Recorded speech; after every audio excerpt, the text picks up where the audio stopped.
Infine est une exposition d'un collectif d'anciens étudiants de l'ENSA. Vidéos, photos, sculptures, installations se croisent et prouvent la richesse et la diversité des techniques enseignées et pratiquées par les artistes formés à ce que l'on nommait autrefois les arts déco. Et je suis partie en fait un peu sur le fonctionnement plus du design, avec un travail d'équilibre et de jeu, peut-être sur un système d'étages, où avec la transparence on pouvait quand même voir à travers, et en même temps il y a un jeu de lumière qui vient se faire sur les parois de la forme.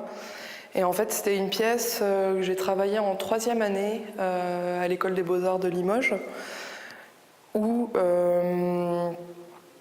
je m'intéressais beaucoup au Bauhaus et au rapport entre l'art, l'architecture et le design. Parce que, en général, en fait, moi, pour faire mes pièces, que ce soit celle-ci qui s'appelle Carcéré ou celle-ci qui s'appelle F21, on verra plus tard, je travaille en fait sur des images mentales, des images que je collecte de mes voyages. Donc d'objets du quotidien, donc là plus sur le système des objets design, ici c'est sur l'espace maritime, ce sont des bits d'amarrage. Et en fait, je trouve qu'aujourd'hui on court un peu trop, on s'arrête jamais pour voir les choses, et moi j'ai un besoin comme ça de récupérer les objets, des choses qui sont faites par des architectes, des urbanistes, et de les collecter un peu et de les refaire, mais avec d'autres matériaux et avec des dimensions que je choisis par rapport à l'image que j'ai gardée de la forme initiale en fait.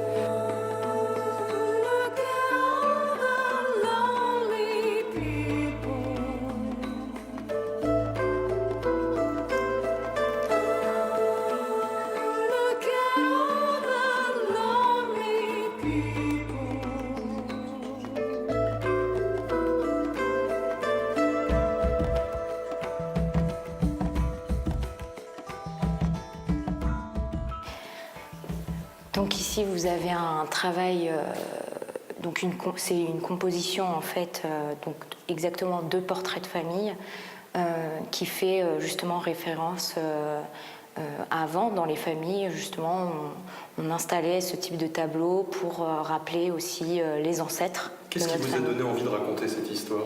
Ce qui m'a donné envie, c'est que je m'intéresse beaucoup aux portraits. Donc c'était logique pour moi de passer par l'histoire du portrait de famille.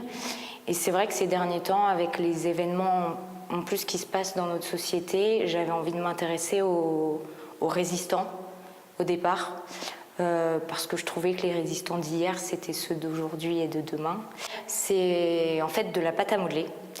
Donc à travers justement la pratique de la pâte à modeler, j'essaye de créer en fait une sorte de texture qui fait vraiment référence à la peinture ancienne du XVIIIe ou XIXe siècle. Souvent dans mon travail, j'utilise en fait des matériaux qui sont dédiés plus au côté populaire, je dirais entre guillemets, c'est-à-dire le feutre pour le coloriage. Ici, on a la pâte à modeler et le point de croix que je trouvais très intéressant puisque pareil, ça fait référence à finalement une vieille technique que les mamies utilisaient alors que c'est en train de se démocratiser énormément et ça revient à la mode comme le tricot ou voilà ces techniques-là.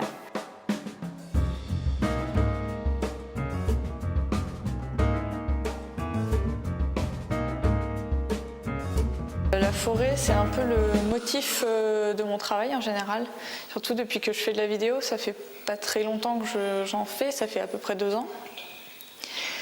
Et donc c'est arrivé, le sujet de la forêt est arrivé en même temps que la vidéo finalement. Donc sur ce film, j'ai voulu montrer un peu 2 images opposées, enfin à la fois opposées, à la fois complémentaires de la nature. Donc montrer des plans larges de paysages comme un peu d'une nature idyllique finalement, tout en entrecoupant presque de façon intrusive des gros plans. En fait, au début, on ne sait pas trop ce que c'est. Et au fur et à mesure que la vidéo avance, en fait, on réalise ce que c'est. Moi, j'ai essayé beaucoup de médiums avant de faire de la vidéo. Et en fait, c'est un peu difficile à expliquer, mais ça ne fonctionnait pas. avec les autres médiums, en fait, je me sentais pas forcément à l'aise. Alors, je sais pas si forcément la vidéo, c'est...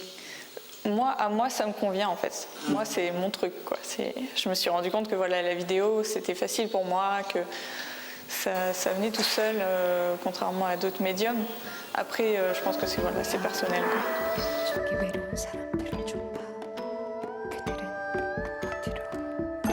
L'exposition In Fine est ouverte jusqu'au 29 janvier.